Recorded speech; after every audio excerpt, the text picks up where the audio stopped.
Steps to financial freedom. Apa sih langkah-langkah yang harus kita rencanakan di dalam hidup kita kalau kita serius untuk bisa mencapai financial freedom?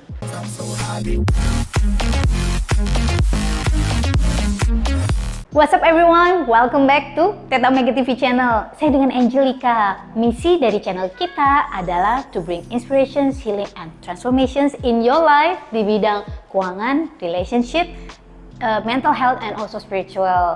So, jangan lupa untuk subscribe di channel kita sebagai dukungannya. Kita sungguh-sungguh berterima kasih banget kalau kamu mau bersedia subscribe di channel kita. Well, oke guys, kita lanjut ya.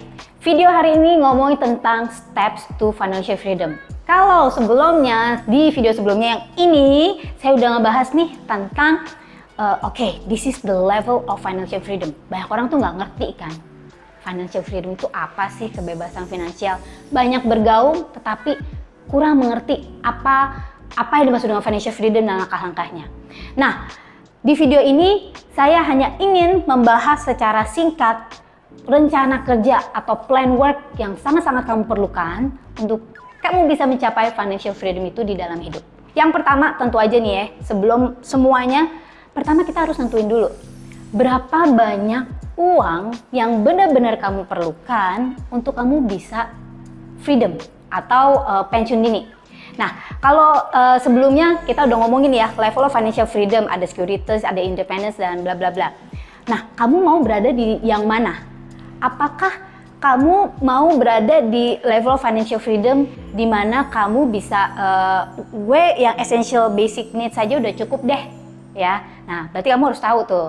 Atau gue kepengen dong financial freedom di mana gue at least nih bisa mempertahankan standard living cost gue, maksudnya standar kehidupan aku yang sekarang.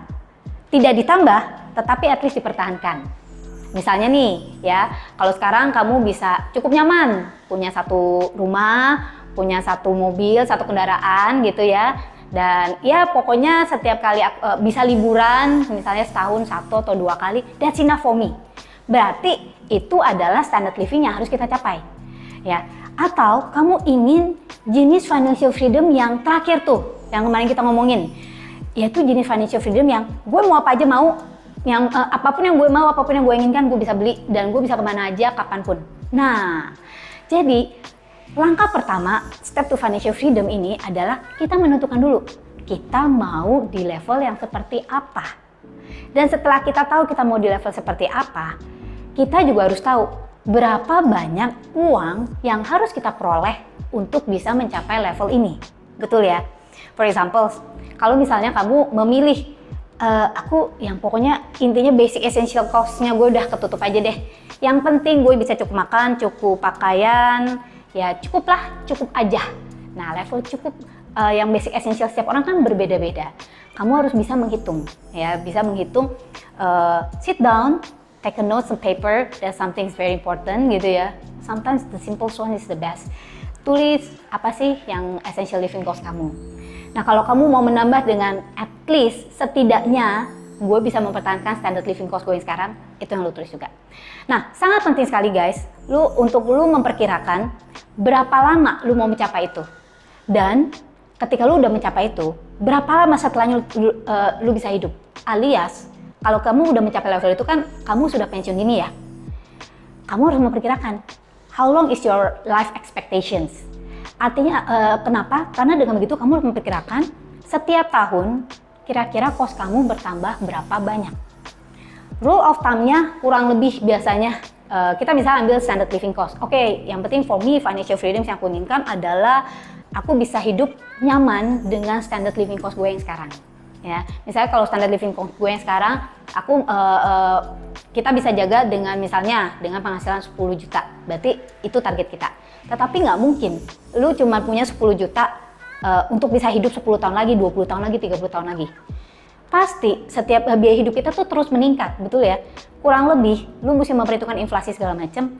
Coba untuk setiap tahunnya itu kita tambah 5-10% ya. Jadi 5-10% pertambahan untuk standard living cost kita. Yang kedua adalah start investing. Oke. Kalau kamu udah punya rencana seperti ini, bagaimana aku mencapainya? Saya udah pernah bilang, ya saya udah pernah ngomong, your income does not equal your wealth. Bisa aja si A punya income-nya 3 kali lipat daripada si B, tetapi karena si A banyak sekali mempergunakan uangnya untuk hal-hal materialistik dan dia tidak pernah invest atau invest sangat kecil sekali, si B di dalam in the long term ya, dalam jangka panjang, yang rajin sekali untuk invest uangnya atau benar-benar budgeting dengan sangat baik sekali, dia akan bisa mencapai target finansial dia dengan lebih cepat. So intinya adalah it's not only how much you earn, but also how much and how wise you invest. So mulai belajar investment apa yang paling cocok dengan saya. Sesuaikan dengan risk profile kamu, ya. Sesuaikan risk profile kamu dengan keadaan hidup kamu. Kalau kamu belum pernah, apa sih risk profile? Nah, risk profile, kamu boleh nonton video kita yang satu ini tentang risk profile. Terus hati-hati dengan investing, ya. Nanti kita akan bahas banyak sekali tentang apa sih instrumen investasi yang oke, apa yang bodong sebenarnya. Jangan sampai lu ngalamin kayak saya gitu ya, kayak gue ya.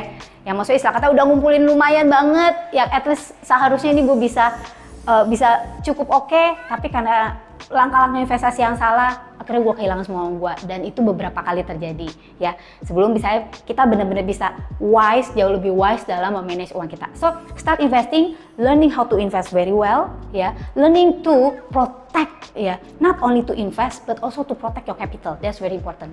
Jadi protect uang pokok lu nih, karena ini yang paling penting. Angsa emas lu gimana caranya untuk protect. Yang ketiga, tentu aja now is time to raise your game, increase your income. How to increase your income? Bisa nggak sih kita itu financial freedom tanpa menjadi pengusaha? Karena mungkin dulu banget aku pernah bikin video tentang nggak semua orang berbakat jadi pengusaha. Dan kalau kamu mau tahu rate-nya nih seorang pengusaha, biasanya sebelum ada satu bisnis yang benar-benar berhasil, dia tuh harus gagal 7 kali. 7 bisnis yang gagal. Nah, lu bayangin aja tuh ya, pegel. Tapi maksudnya increase income ini bisa dari berbagai hal. Tetapi yang paling penting yang saya mau katakan, while increasing your income, increase your skills. Ya, so invest in yourself as well. Karena ketika kamu increase your skills, kamu menambah keahlian kamu, maka dengan and also your attitude, dengan sendirinya income kamu itu akan ikut sejalan dengan skills kamu, sejalan dengan skills, dan lalu bekerja sama dengan orang yang tepat, lalu punya attitude yang baik, punya etika kerja yang baik, etika bisnis yang baik, and give more, right? Maka niscaya ini akan terlaksana dalam hidup kamu. So this is the big plan guys, the 3 step of financial freedom yang harus kita rencanakan di dalam hidup kita. Nextnya kita ngebahas tentang the game of wealth. Nah, game of wealth itu gimana sih? Nah, makanya stay tune di channel kita, subscribe and tekan tombol notifikasi. Bocoran dikit nih, game of wealth itu adalah cara step by step yang benar-benar level gitu. Jadi oke, di level 1 gue mesti ngapain, level 2 gue mesti ngapain untuk benar-benar bisa mencapai financial freedom itu dari kehidupan kamu yang sekarang, level hidup kamu sekarang, entah kamu berada di istilah kata in your debt gitu, di dalam utang yang gede, sampai apakah bisa sih gue mencapai level kehidupan yang jauh lebih baik. So, stay tune. Saya dengan Angelica Deltavio. Thank you for watching this video. Jangan lupa cek video kita yang lain juga ya. Don't forget to live extraordinary and live your life to the fullest.